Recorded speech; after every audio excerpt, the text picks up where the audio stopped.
think the introduction of the FSCA was a consequence of some real thinking by the policymakers around the most appropriate architecture for regulation of the financial sector in South Africa. TCF is a principle of treating customers fairly, which goes to conduct. But the FSB used to be a mixed authority. It used to look after prudential issues and conduct issues of financial institutions other than banks. Banks used to be looked after by the Prudential Authority, but without conduct.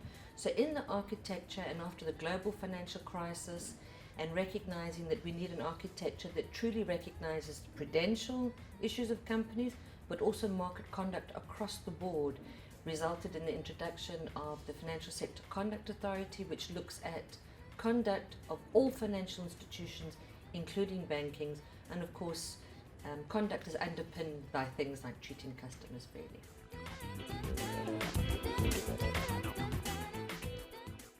So yes, that's a very complex question, particularly in South Africa.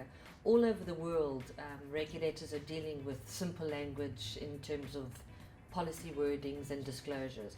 In South Africa, it's particularly complex because we have 11 official languages. So let me start with our 11 official languages.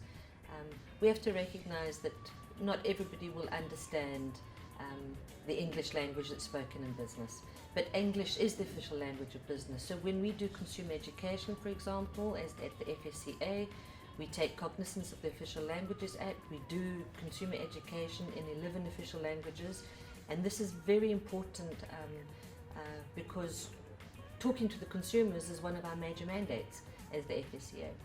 And when it comes to business and simple language, you're right that business language is very complex. Even I struggle sometimes to understand some of the terminology that's used by business. And we know that disclosures don't necessarily work because a consumer gets a pile of disclosures, it's all fine print and they don't understand it. So we have to work with firms to make sure that they work on ensuring that their customers understand what it is they purchase, either from the product level, the contract level, the disclosure level, the advice level. It's very complex, but it's something we focus on all the time.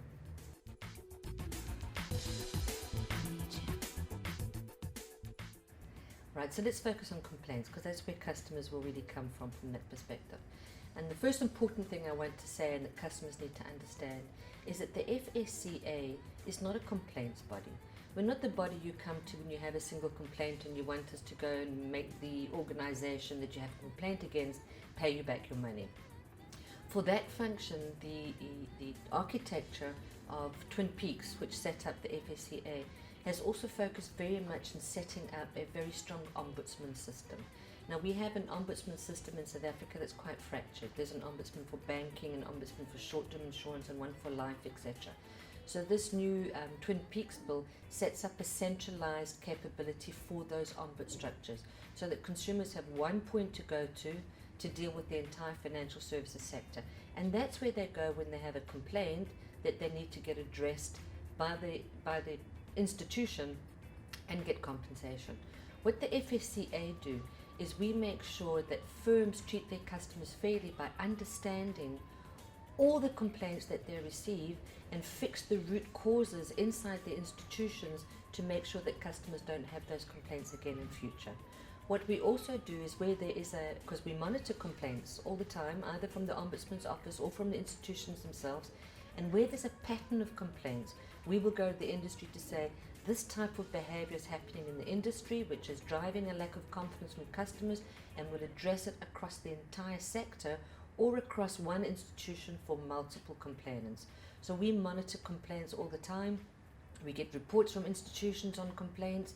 We drive further complaints management, and we want to know what institutions are doing to fix these complaints so that they don't happen in future.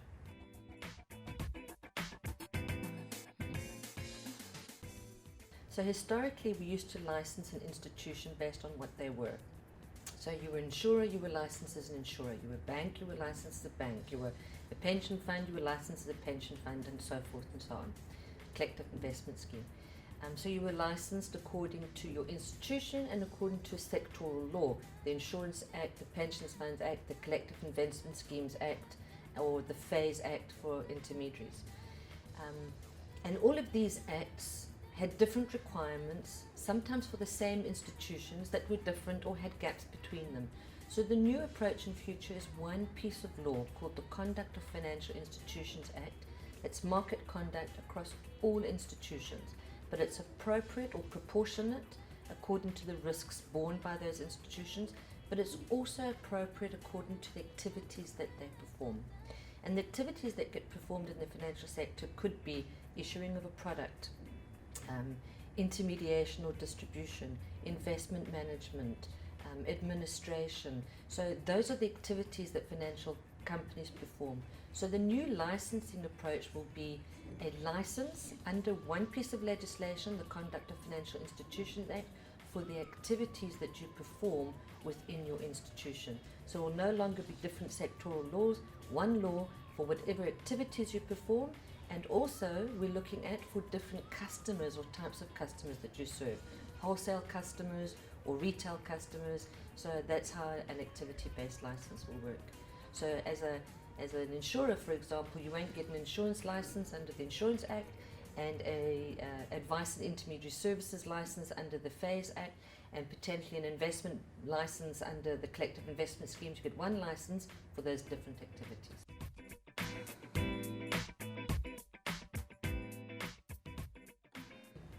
Yeah, so the Financial Sector Regulation Act, or the Twin Peaks Act, gives us a lot of powers. And we've always had a lot of powers broken up into the different sectoral acts. But I think the big shift between the past and the present is that firms have a lot more responsibility themselves now. And because it's their responsibility to treat customers fairly, and our job to make sure that they do that, when they don't treat customers fairly, the repercussions are that much worse because it was their responsibility. It's no longer a tick-the-box compliance function where we go in and say, did you do this and this and that, and ticks the box. We go in and look at what have you done to make sure you've treated your customers fairly. And where we have really poor behavior and really poor outcomes for customers, there has to be consequences. And those consequences range from penalties, administrative penalties, right down to the most severe, which is the withdrawal of a license. You cannot act in the sector anymore because you're not treating firms fairly and it's impacting on the confidence in the sector as a whole, or you're so rogue and dishonest that we have to withdraw your license. We have the ability to debar individuals who are dishonest and unfit to act in the sector. But the FSR also introduces new concepts of compensation, I suppose. It's where we see, and you'll see it in other conduct regulators around the world, where there are practices where customers have been treated unfairly for a long period of time, and the industry is not able to remediate it or hasn't remediated it, but agrees that the conduct is unfair. We can get into conversations with them about how those customers across the board are compensated and put back in positions that they were made good.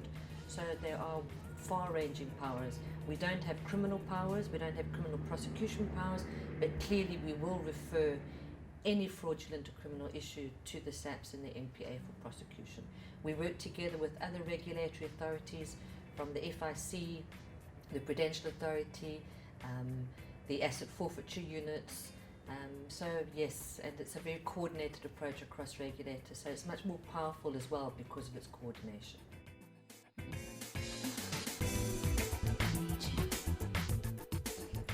We have to be proactive and preemptive in stopping harm to customers. And that's a very difficult thing to do, because how do you identify harm before it happens? Yes.